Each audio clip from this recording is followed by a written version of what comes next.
chiquito me decían chapita, así que a mí chapear me encanta. Yo, chapeador. Buah, chaval, qué chapas, flipas, Chapo, chapo, chapo, chapo, chapamos. Hola, Hola. hola comunidad, hola Pati, hola Diego. Hola, hello babies. Hello. ¿Cómo estás? Estoy ¿Estás? y estoy bastante agradecida por estar, porque mucha gente no está desaparecida y está fallecida. En mi país hubo un golpe de Estado, Ciertamente. fue un golpe de Estado y seguimos ahí en esas. Gracias, que tenemos ya un presidente interino, pero seguimos manifestándonos porque hay muchas garantías que queremos para erradicar la corrupción aquí. Sí que es verdad, estábamos diciendo que ha sido una cosa increíble lo que ha ocurrido Express. y hay mucho trabajo que hacer, pero es bello que han conseguido cosas importantes. Sí, en muy poco tiempo. Estos 6 días van a ser históricos. Sí. En Perú. Algo va a ser un antes y un después, estoy segura. Sí, encima, no sé, como hay mucha producción digital alrededor de esto, lo cual es muy bello porque hay mucha gente que dice que las redes sociales se han convertido en la nueva prensa, acá en Perú al menos, porque la prensa está comprada por los grupos de poder o los gobernantes, y es muy chévere ver cómo el formato prensa política se ha convertido en un post en Instagram o un retweet en Twitter. Bueno, es que al final entre todos hemos tomado un poco el control de los medios, ¿no? O sea, Internet nos ha dado esta posibilidad, y no solo Internet, sino los diferentes sistemas que ofrece, nos ha dado la libertad de poder elegir mejor qué vemos, qué escuchamos, cómo nos organizamos. Es como que están las fake news, ¿no? Que es como el horror contemporáneo a nivel noticias y a la vez también esta cosa positiva de poder comunicarnos entre nosotros. Me acordaba ahora de la primavera árabe, ¿no? Que fue ese primer momento como de decir, la gente puede, ¿no? En una circunstancia en la que no parecía tener cabida, algo así, ¿no? Una sociedad que no. Y fue muy emocionante. Entonces, bueno, sí, hablamos antes también aquí del 15M, que estábamos un poco más bajos aquí de actitud. Pero bueno, cuando las cosas se ponen fuertes, estamos muy contentas de que sigáis con energía. Lo que decías tú. Estamos muy contentas, os apoyamos completamente en vuestra lucha. Gracias, chicas, gracias. Perdón, agradezco mucho ese apoyo. Apoyo. Hoy vamos a marchar por la inmunidad parlamentaria, para erradicarla. Venga. Así que tengan suertes porque sería increíble eliminarla. Eso sería, yo me pregunto, ¿eso sería precedente si lo conseguís? Puede ser, creo que sí, porque creo que en casi todos los países hay inmunidad parlamentaria. Sí, muchísimos. Pues ya está bien de eso. Vamos después. Más con la cantidad de corrupción y más con el hecho de que tenemos todavía que procesar a la gente que es culpable de todo esto que sucedió en estos últimos 7 días acá. Sí, porque como estábamos hablando antes, hay desaparecidos, ha habido fallecidos y no sé, un gobierno no puede hacer eso, sea interino o no, contra su población. Claro. Sí, y la policía tampoco. Bueno, la policía se ha convertido en nuestra enemiga, no en personas que nos protegen, son personas que nos matan. Eso es duro, muy duro. Sí, la gente ya no ve de igual manera a la policía que en Perú. Bueno, es normal, ¿no? O sea, no podría ser de otra manera.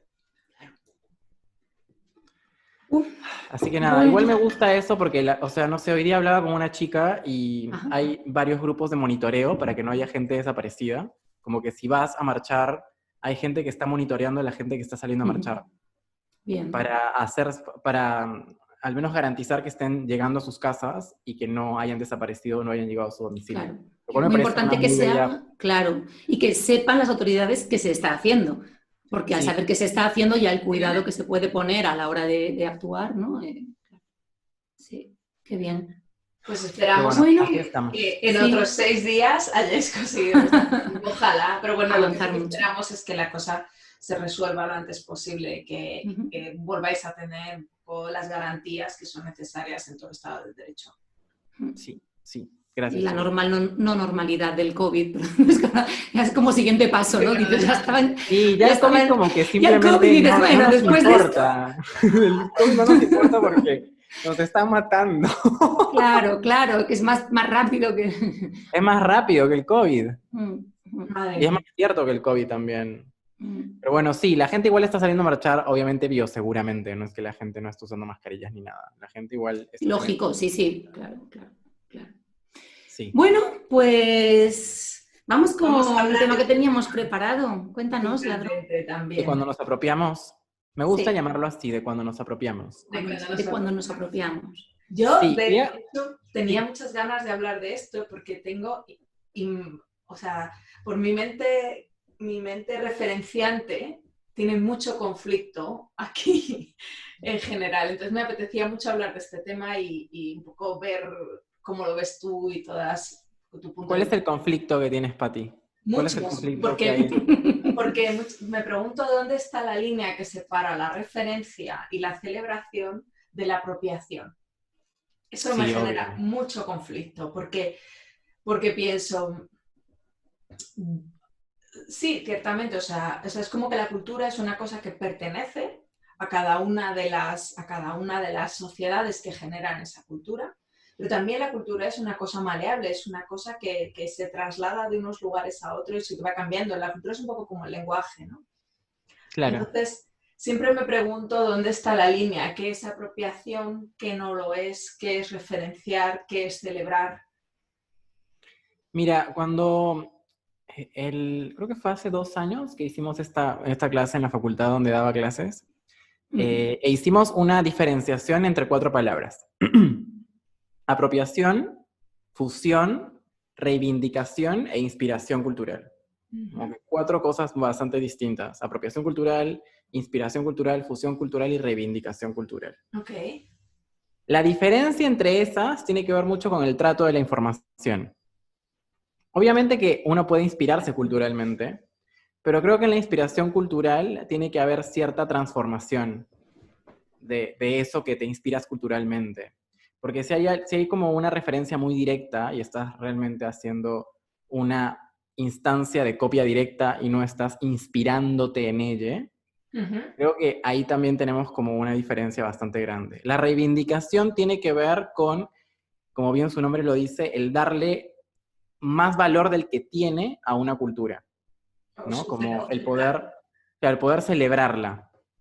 Después la fusión cultural tiene que ver con el sincretismo, o tiene que ver con agarrar una cultura, agarrar otra, mezclarla y formar una nueva. Pero eso tiene que ver mucho con la hibridación cultural. Claro. Hibridar quiere decir eso, ¿no? Cuando alguien genera un híbrido, no sé, estás generando un injerto en una planta y esta es una planta híbrida.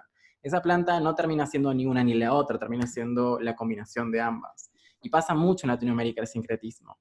Pero la apropiación creo que tiene que ver con eso, con el hecho de que no has consultado el uso de esos elementos simbólicos a la cultura de la cual se origina. Porque una cosa es cuando la cultura está muerta y otra cosa es cuando la cultura está viva. Claro. Y también creo que lo importante cuando uno se apropia es que no ha habido una conversación, no ha habido un acuerdo, no ha habido ni siquiera una empatía con esa cultura, simplemente se la ha extraído porque te ha gustado, pero ni siquiera es que conoces a la cultura, o ni siquiera es que sabes o eres parte de ella, o conversas con ella, o conoces a dirigentes de esa cultura, o vas a hacer algo con eso que has, no sé, que has diseñado en función a la cultura y vas a, no sé, vas a darle un rédito monetario a esa cultura de la cual extrajiste o te apropiaste. Por ejemplo... Es lo que pasa eso un poco. Porque, por ejemplo, ¿no? Estabas hablando y me estaban viniendo a la mente 2 ejemplos. Uno es, hubo un caso muy famoso de un jersey de alpaca con un dibujo de una llama de Dries Van Noten.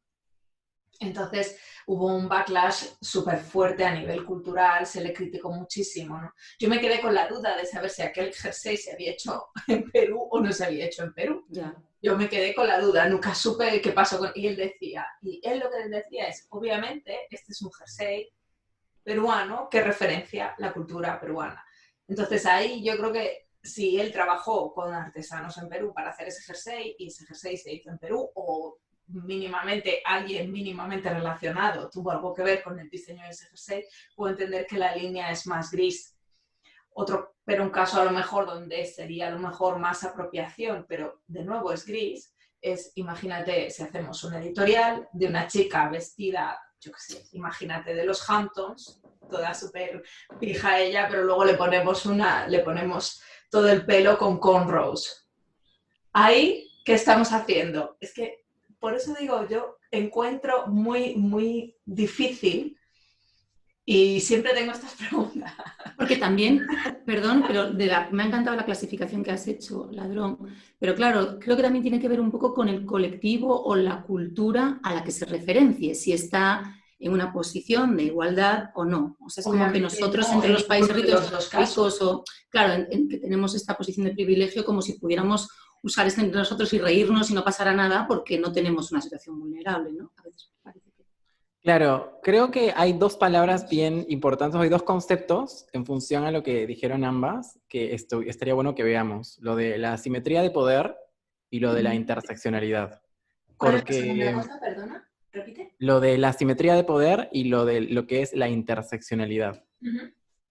La interseccionalidad es poder ser consciente del lugar que ocupas y en función a ese lugar que ocupas poder enunciar o comunicar lo que quieres expresar. Y seguramente las personas que pertenecen a un lugar geográfico tienen diferentes privilegios y diferentes lugares de opresión que la gente de la cual se extrae esa cultura. O sea, entiendo que todos somos iguales, pero no todos somos iguales, porque los lugares no son equitativamente repartidos en lo simbólico. Como que el hemisferio norte tiene mayor poder simbólico que el sur. Y de hecho, si el sur, perdona, Ladrón, copia rasgos occidentales o de América del Norte, nunca a los que se alude van a decir, oye, que te estás apropiando de mi rollo de vaqueros ni de no sé qué, porque es como que no te importe, ¿no? Es como si fuera la imitación a la aspiración, o sea, a una vida mejor. Y creo que por eso es que de alguna manera todavía nuestra cultura, o la cultura del hemisferio sur, de alguna manera sí se apropia de eso, pero no es una apropiación. De alguna manera es una herencia cultural que hemos heredado, valga la redundancia, y que no podemos despegarnos de ella, porque la asimetría de poder con la cual hemos heredado eso ha sido el hecho de que nos han conquistado, obviamente, y nos han impuesto ese simbolismo. Totalmente. Entonces, cuando uno entiende la apropiación cultural, o quiere comenzar a entender la apropiación cultural, está bueno también tratar de salirnos de ese lugar de privilegio del cual estamos mirando la apropiación cultural. Y entender eso, la interseccionalidad que ocupamos. Interseccionalidad quiere decir cuántos privilegios tenemos, cuántos lugares de opresión tenemos, y si somos conscientes de ello a la hora de poder enunciar nuestras ideas y enunciar nuestros puntos de vista. Porque claro, ponele yo, hombre blanco en Perú, privilegio. Y tengo que ser consciente de ese privilegio. Porque seguramente una persona marrón no tiene el privilegio que yo tengo por el hecho de que tengo esta tez con la que nací, y está bueno darse cuenta del privilegio que tengo en este mundo simbólico. Sí. Yo antes de conectarnos estábamos Pati y yo ahí, porque es verdad que este tema siempre hemos tenido varias conversaciones, y yo hablaba también de la intención. Yo decía, yo siempre que en mi pequeña esfera, cuando yo me he vestido, nunca he tenido pudor hacia nada y siempre con toda la naturalidad he cogido cosas y me he puesto un turbante como a mí me parecía, o iba por la calle con cosas que, ¿no? De repente yo que vivo en Lavapiés, en Madrid, que es muy multicultural, pues de repente mirarme incluso de otras, porque a lo mejor tiene una connotación religiosa y yo lo estoy utilizando con toda mi naturalidad, y siempre he querido hacerlo y a veces me he sentido rara porque puedo entender que hay personas que les puedo ofender, pero igual que si les miro a los ojos directo a lo mejor se sienten violentas, o sea, son muchas las cosas que pueden, pero no sé, es como que pienso eso, creo que yo nunca lo he hecho con mala intención, pero seguramente en algunos casos he hecho cosas que han podido ser una apropiación cultural y ofender, ¿no? Y creo que es un poco lo que dices tú, salirse y entenderlo. Yo en mi caso no sé, no tengo como mis espaldas haber hecho algo, pero estoy segura de que en los proyectos en los que estoy involucrada, a veces seguro que lo he planteado de una manera que no era, que revisitable. Yo creo que es lo que pasa con esa también, con esa globalización. Una de las cosas también que ocurren es que nada le pertenece a nadie, cosa que no es real, ¿no? Pero hay esa sensación que todos al final aplicamos códigos y eso lleva a hacer, pues sí, efectivamente, a que a veces los utilizamos mal y podemos ofender. Claro. Sí. Claro, creo que esa es como la principal situación de la apropiación, la mala utilización del símbolo. Y también el hecho del cambio del código de uso del símbolo, porque seguramente eso que en esa cultura significa, no sé, claro, un rito religioso o significa una deidad, nosotros simplemente, la gente que se apropia culturalmente, o sea, y no lo digo desde un lugar como, no sé, como malo de que la gente se apropie, porque todos claro, de alguna manera nos hemos apropiado culturalmente. Y que partimos de la base, Elena y yo partimos de la base que somos dos grandes apropiadoras, porque somos muy, o sea, yo creo que también las personas que trabajamos en moda somos un poco esponjas.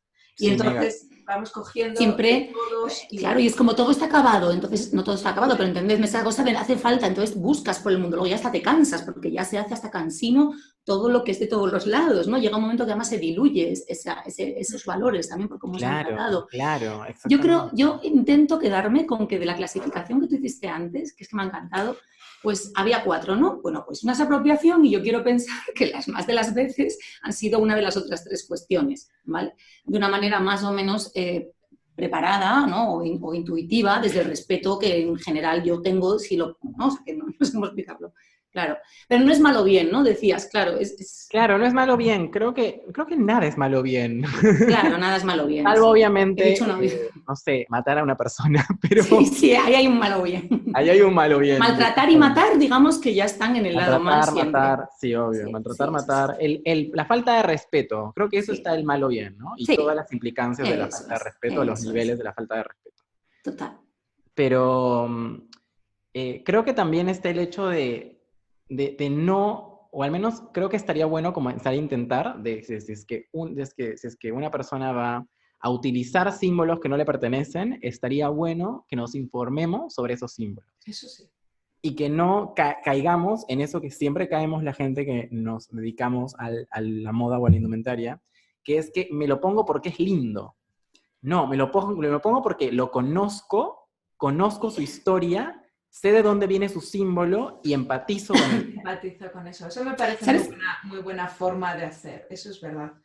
Porque lo es lo que... Sí, perdón. Nada. No, habla, Pati. Porque es verdad que muchas veces tú no... En el caso de las imágenes, como ocurre con la música, no es fácil luego hacer una lista de créditos. O sea, claro, sí está la lista de los créditos de ropa, pero no es fácil hacer una lista de créditos emocionales, mentales, inspiracionales con respecto a las referencias que utilizas, ¿no? Porque muchas veces las imágenes hablan por sí solas y entonces como ¡pam! Ahí está, imagen. Y cada cual entiende de esa imagen lo que buenamente puede. Esa es parte de la belleza también de la imagen de moda. Exactamente. Sí. Era lo que iba a decir. No, yo es que estaba pensando, antes como te he interrumpido, que es como que pensaba, vale, ¿y qué puedo yo proteger mío? Es decir, ¿qué pensaría yo que alguien se ha apropiado, un poco como decíamos antes de los privilegios? ¿Qué pensaría yo? Porque a mí me da igual que nadie, yo no soy creyente, es decir, yo no soy practicante, católica, cristiana, pero es que a mí, por ejemplo, el uso del crucifijo, o sea, he tenido siempre estas cosas, ¿no? Que yo también a veces he pensado, puedo molestar yo misma dentro de, porque yo no, entonces la manera en que yo lo use puede molestar. Cuando tú referencias a lo mejor los símbolos bien, esto es importante. Desde dentro, eso es contracultura. Mira, de hecho, tengo un problema con una colección de medias que atesoro de fútbol antiguas, españolas, de diferentes equipos, no solo españolas, ¿vale? Hay Argentina y el Barça, son divinas, son de algodón, son las tengo como rollo en paño, algunas las regalé. Y entonces no me las puedo poner a veces. Desde el 1 de octubre de hace 2 años, cuando fue el conflicto con Cataluña, no me las puse ya porque de repente es muy importante que lleves en los pies y para mí eso es una fantasía. Yo estoy hablando de rojo y de azul, ¿no? No estoy a rayas. Y entonces, ¿dónde tú pones el que lo lleva, ¿no? El interés o el que genera una imagen moda, el profesional? Lo que decía Pati, ¿cómo lo lees, no? Porque yo puedo entender que eso tal, pero eso luego tiene unas connotaciones. Pues a veces con la apropiación cultural también me pasa un poquito esto. Sí. Es que sí pasa y está bueno ser conscientes de que seguramente antes no nos habíamos puesto a pensar sobre ello o no nos habíamos puesto a debatir sobre esto, ¿no? Como que estábamos tan metidos en lo que somos o en lo que nuestro universo nos dice que es la realidad, que no podíamos ser capaces de ver otra realidad que seguramente tiene un poder menor al nuestro en esta simetría de poder que existe en este sistema totalmente muy poco equitativo. Entonces, creo que está bueno esta reflexión porque nos va a hacer ser más conscientes de poder empatizar y ponernos en el lugar de la otra persona, y también hacernos conscientes de por qué es que nosotros no podemos enojarnos y se apropian de nuestros elementos. Por ahí es porque estamos en un lugar de poder más grande, no lo sé. Es que, de hecho, mira, esto que acabas de decir me recuerda, estuve viendo un vídeo que se lo estaba contando a Elena antes, estuve viendo un vídeo, me parece que es de Broadly, de Vice, que habla de una subcultura que hay en Japón, en Tokio, que se visten, y bueno, todo su estilo de vida, porque los japoneses son muy melómanos, ¿no? Entonces, cuando ellos hacen algo, lo hacen a tope, no se dejan ni un detalle. Y entonces cogían, digamos que ellos se sentían o querían replicar, su subcultura era la subcultura de los chicanos en Los Ángeles. Entonces, una de las cosas que decía una de las chicas es, porque en un momento dado alguien le decía, hombre, no eres consciente que a lo mejor te pueden acusar de apropiación cultural, ¿no? Y ella respondía, bueno, mi cultura siempre ha sido apropiada culturalmente, entonces no veo por qué yo no puedo apropiarme de la de otro, ¿no? Y me parecía bastante... Un trasvase ahí. Una reflexión, porque en realidad la mayoría de las subculturas tienen esos elementos, no siempre tienen el método de coger de otras culturas e integrarlos, pero sí que existe ese elemento, ¿no? Sí. Yo te doy, tú te coges. Intercambio, comercio, materiales, o sea, nos vamos para atrás, ¿no? O sea, claro. Muy interesante igual ese punto de vista de esta chica. Sí. Porque claro, o sea, no me había puesto a pensar, pero la cultura japonesa es bien apropiada. Uf, una barbaridad. Muchísimo. Muchísimo. Y no son precisamente el tipo de país que decíamos dentro de la interseccionalidad, o sea, me refiero que es una cultura como respeta, o sea, pero luego se apropia muchísimo, es a la vez las dos cosas. Creo que... Claro, habría que ver si es que realmente, o sea, si es que realmente la cultura japonesa en general es consciente de la apropiación de la que es parte. No lo creo, yo creo que, bueno, no lo sabemos porque tampoco... Porque también, pero no sé, ellos también son muy así, perdona Pati, porque por ejemplo estaba pensando en el flamenco o en todo lo que les maravilla, que son súper así, entonces entusiasman, pero claro, eso no es apropiacionismo, eso sí que es celebración. Ellos lo celebran y se meten como si fueran profesionales. Y está claro, este esa reivindicación. que es bailador flamenco, que es de los más importantes del mundo, un señor que ya tiene, hace poco leí un artículo sobre su vida que es apasionante. Y dices, pues claro, es vivirlo. Encima son unos cracks, cuando se ponen, lo hacen súper bien. No sabía eso. Sí, os lo mandaré.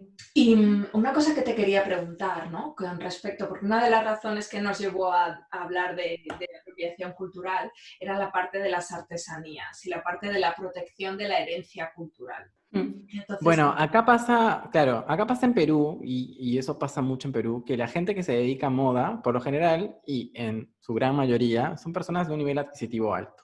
Sí. La gente de un poder adquisitivo alto en Perú pertenece obviamente a una élite o pertenece obviamente a un grupo de poder.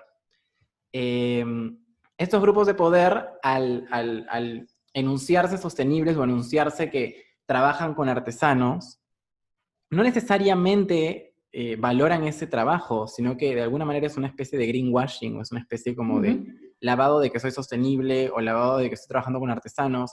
Pero hay muchas marcas que han salido a la luz en estos últimos años que realmente no les pagan bien a sus artesanos, o los tratan bastante mal o en condiciones bastante deplorables de salubridad en cuanto a dónde, o a los talleres que manejan, o a dónde es que van a trabajar, o cómo trabajan, como las condiciones laborales. Sí. Entonces, también pasa mucho esto de la asimetría de poder, ¿no? Como que estoy en un lugar alto de los símbolos de ese sistema, voy hacia el lugar bajo, me hago el héroe porque sí, estoy ayudando a este artesano, y creo que eso también es un mal discurso, ¿no? Como la situación esta del héroe. Sí, como de que estoy salvando a este artesano. Cuando realmente hay una relación de reciprocidad. No hay un salvataje. No te estoy salvando, no soy el héroe de tu vida. Gracias a mí tienes una producción bien hecha con los claro, es un intercambio, o sea, ¿qué es esto? Pero es un problema de base y está muy ligado al racismo que hay acá y está muy ligado al clasismo que hay acá. El problema de base tiene que ver mucho con el racismo, tiene que ver mucho con el hecho que obviamente los artesanos pertenecen como a grupos que están totalmente discriminados porque son marrones. Y eso pasa un montón.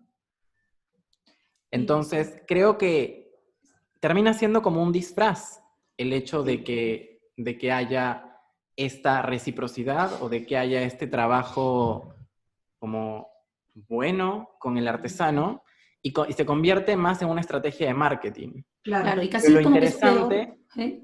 Pero lo interesante es que, como bien dijimos, que las redes sociales son la nueva prensa, como que últimamente ha habido como muchas cancelaciones o muchos boicots a marcas que, o sea, se sabe y ya se conoce que no tienen un buen trabajo con sus artesanos. Pues no. Adelante.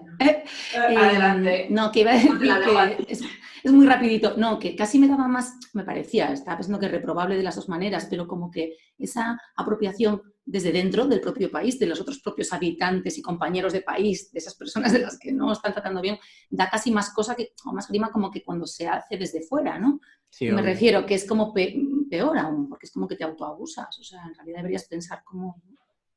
Claro, pero es que es como que terminas pensando que esa cultura no es tuya, cuando realmente sí. O que eso no es que se manifiesta dentro de tu lugar de símbolo, sino que es dentro de otro que no te pertenece. Pero creo que ahí también parte mucho este racismo. Entender que eso que está dentro de tu territorio, y aunque esté dentro de tu territorio y es una manifestación cultural que es peruana, como que de alguna manera te separas de ese lugar simbólico, porque obviamente hay un pensamiento racista detrás de eso. Sí.